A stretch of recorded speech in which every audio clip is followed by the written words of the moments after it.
கள்ளச்சாராயம் அருந்தி சிகிச்சைக்காக சேலம் மருத்துவமனையிலும் அனுமதிக்கப்பட்டிருக்கிறார்கள். அங்கும் தீவிர சிகிச்சை பிரிவில் இருக்கிறார்கள். இந்நிலையில் கள்ளச்சாராயத்தால் 35 பேர் உயிரிழந்த நிலையில் முதலமைச்சர் மு.க.ஸ்டாலின் இது தொடர்பாக ஆலோசனையில் ஈடுபட்டிருக்கிறார். உயரதிகாரிகள் டிஜிபியுடன் இந்த ஆலோசனையானது தொடங்கும் என முன்னராக அறிவிக்கப்பட்டிருந்த நிலையில் தற்போது இந்த ஆலோசனையானது தொடங்கி இருக்கிறது. கள்ளச்சாராயத்தால் 35 பேர் உயிரிழந்திருக்கும் நிலையில் முதலமைச்சர் மு.க.ஸ்டாலின் அது தொடர்பான ஆலோசனையில் ஈடுபட்டிருக்கிறார். இது தொடர்பான விவரங்களுடன் செய்தியாளர் அபினேஷ் இணைந்திருக்கிறார். அபினேஷ், இந்த ஆலோசனையில யாரெல்லாம் ஈடுபட்டிருக்கிறாங்க, என்ன விஷயங்கள் குறித்து குறிப்பா இந்த ஆலோசனையின் போது முடிவெடுக்கப்படவிருக்கிறது?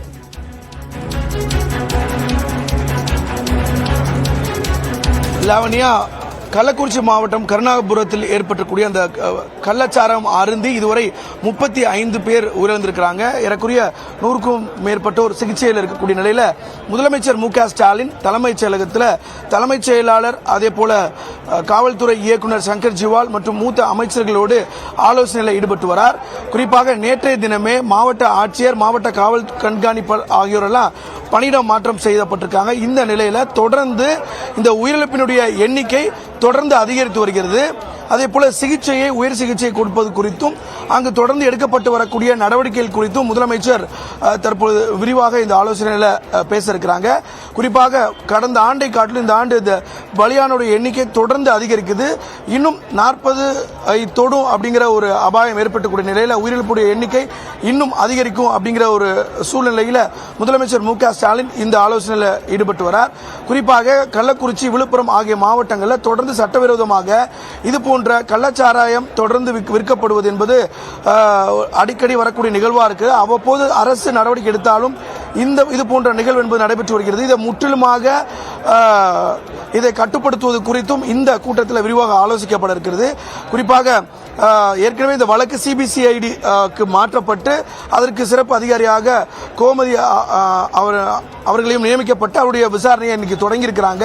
இருப்பினும் இன்று மாலை முதற்கட்ட விசாரணை அறிக்கையை முதலமைச்சர் கொடுக்க இருக்கிறாங்க. நாளைய தினம் சட்டப்பேரவையில் எதிர்க்கட்சிகள் உள்ளிட்ட அனைத்து கட்சிகளும் இந்த விவகாரம் குறித்து பேச இருக்கக்கூடிய நிலையில் முதலமைச்சர் மு.க.ஸ்டாலின் நாளைக்கு பேரவையில் இந்த விவகாரம் தொடர்பாக மிக விரிவாக பேச இருக்கிறார். முன்னதாக இந்த விவகாரத்தில் என்னமா நடவடிக்கை எடுக்கப்பட்டு வருது, குறிப்பாக சிகிச்சை பெற்று வரக்கூடிய ஒரு நிலை என்ன, குறிப்பாக 5 இடங்களில் வெவ்வேறு மருத்துவமனைகளில் இவர்கள் அனுமதிக்கப்பட்டு சிகிச்சை பெற்று வராங்க.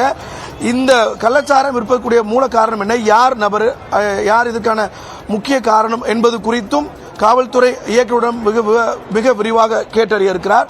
குறிப்பாக இந்த கூட்டத்திற்கு பிறகு சங்கர் ஜிவால் நேரடியாக சம்பவ இடத்திற்கு கள்ளக்குறிச்சி மாவட்டத்திற்கு புறப்பட்டு செல்ல இருக்கிறார். அதோடு இளைஞர் நலன் விளையாட்டுத்துறை அமைச்சராக இருக்கக்கூடிய உதயநிதி ஸ்டாலின் அவர்களும் சட்டப்பேரவை முடிந்திருக்கு. இப்போ இன்னும் கொஞ்ச நேரத்தில் அவர் கள்ளக்குறிச்சி விரைகிறார். இந்த நிலையில முதலமைச்சர், தலைமைச் செயலாளர் மற்றும் காவல்துறை இயக்குநர், மூத்த அமைச்சர்களோடு இந்த விவகாரம் தொடர்பாக மிக விரிவாக ஒரு ஆலோசனையில் இருக்கிறாங்க. குறிப்பாக உயிரிழந்தவர்களுக்கு நிவாரணம் வழங்குவது, மேலும் இப்போ சிகிச்சை பெற்று வரக்கூடியவர்களுக்கு தீவிர சிகிச்சை அளித்து அவர்களை காப்பாற்றுவது உள்ளிட்ட மிக முக்கியமான பொருளில் பேச இருக்கிறாங்க.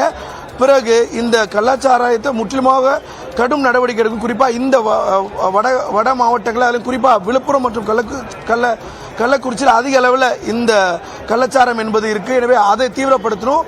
ஏற்கனவே நேற்று கூண்டோடு அங்க இருக்கக்கூடிய காவல்துறை அதிகாரிகள் முழுவதுமாக மாற்றம் செய்யப்பட்டிருக்கக்கூடிய நிலையில் புதிய அதிகாரிகள் நியமித்து இதை உடனடியாக ஒரு இரும்பு கரம் கொண்டு அடக்க வேண்டும் அப்படிங்கிறதையும் நேற்று எக்ஸ் வலைப்பக்கத்தில் குறிப்பிட்டிருந்தார். அந்த வகையில் இந்த ஆலோசனை கூட்டம் என்பது தொடங்கி நடைபெற்று வருகிறது. விரைவில் முதலமைச்சரோட அறிக்கையும் வர இருக்கிறது இது தொடர்பாக. லாவண்யா, அபினேஷ், நீங்கள் குறிப்பிட்டது போல நேற்று அமைச்சர்கள் சென்று மருத்துவமனையில் பார்வையிட்டிருக்கிறார்கள். தொடர்ந்து இன்று அமைச்சர் உதயநிதியும் சென்று பார்வையிடவிருக்கிறார் இந்த கள்ளச்சாராயம் விவகாரம் தொடர்பாக. தற்போது முதலமைச்சர் ஆலோசனையில் ஈடுபட்டிருக்கக்கூடிய நிலையில் அடுத்த கட்ட நடவடிக்கை என்ன என்பது குறித்த விவரங்களுக்கு மீண்டும் இணைகிறோம். தற்போதைய தகவல்களுக்கு நன்றி அபினேஷ்.